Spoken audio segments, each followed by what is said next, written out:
大家好，我叫 Amy。那我来台湾现在13年多，我开2家餐厅，一个在淡水，然后一个在信义，也有开收购跟煎点。我2年前就开始做一个 YouTube。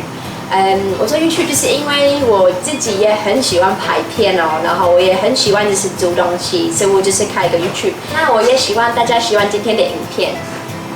Opening a restaurant, I think, was easy, like legalities and things like that. I'm very fortunate. My husband helped me with all the legalities. He's done like businesses before, so it was very easy for him. I do find in Taiwan it's a lot easier process than it was back home. My mother owned a restaurant back home, and there was a lot more things you had to do in order to open a restaurant. Here it seemed a lot easier, a lot more straightforward, a lot more black and white. And to be totally honest, my husband dealt with most of the business side for the first few years because it was all in Chinese. So I think if you want to open a business in Taiwan, it's maybe good to find a local person so that you know that you understand everything, all the legalities and all the things that you need to do. So I found because I was a chef in the UK, it gave me a good, and also I trained to do business and management as well at the uni. So that kind of gave me a backup, so I kind of knew how to basically run it, but not in Chinese, obviously. And also I started a YouTube channel maybe 2 years ago now. I think my YouTube channel is 2 years old. And I found that through that as well, we got more customers coming, and that's also helped for business. Because I try to probably keep a lot of my topics just about maybe a lot of food topics and things that would interact with my restaurant as well. And through that we've also made some lovely customers that will come here because they've seen the videos.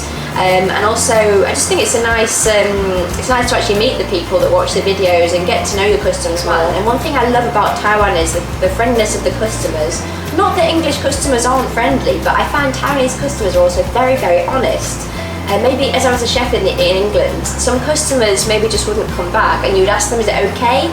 Maybe they wouldn't be very direct with you, but in Taiwan they're very open and they'll give me loads of feedback, which I really like. So for a start it was kind of like, oh my gosh, there's so much feedback coming at me, which I wasn't used to. But in the end I grew to love it because I found that regular customers would be giving me loads of, you know, oh that's a bit too, we don't really like that flavour, that's a bit sour, you know. And if I got many maybe complaints or recommendations about one dish, I could change it. So I really like that about the Taiwanese market.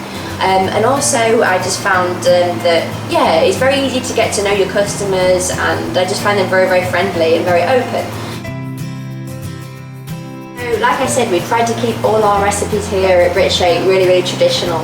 This is our scone. So in England our scones are really fluffy and a little bit crispy on the outside. In England our scones will accompany cream and jam. So our jam here is homemade. We've got blueberry jam, which is really a little bit sour, a little bit sweet, and you can also eat like chunks of the blueberries. We also have cream, so we have 2 types of cream. One is Devonshire clotted cream. In England we love this. It's a really like creamy flavour, and you only need a little bit, and it's just really strong. Also we also have our own, we whip our own cream also as well. So scones, so how to tell a really traditional British scone. So it's got to be at least 5 centimetres high, that's the first point you've got to look for. It might be a little bit like golden brown on the top.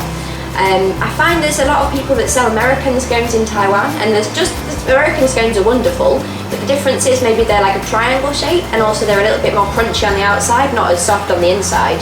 It depends on what you like, but this is a really traditional British scone. So scones, you can have many different flavours, and here we have a cranberry scone. You can put literally anything inside, as we do here. We have many flavours. So how to eat a traditional scone. So what we normally do is we would just cut it in half like this. So we have 2 pieces, and then we will put the jam on the scone first.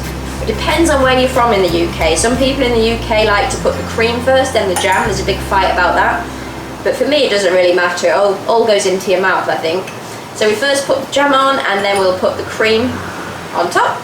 So you've got like the saltiness of the cream, you've got the sweetness and the sourness of the jam, and you've got the really fluffy creamy flavour of the scone. So all 3 of those eaten together is like a party in your mouth. It's amazing. And if you want a really like creamy flavour, you can use the Devonshire clotted cream. So that is our traditional British scone.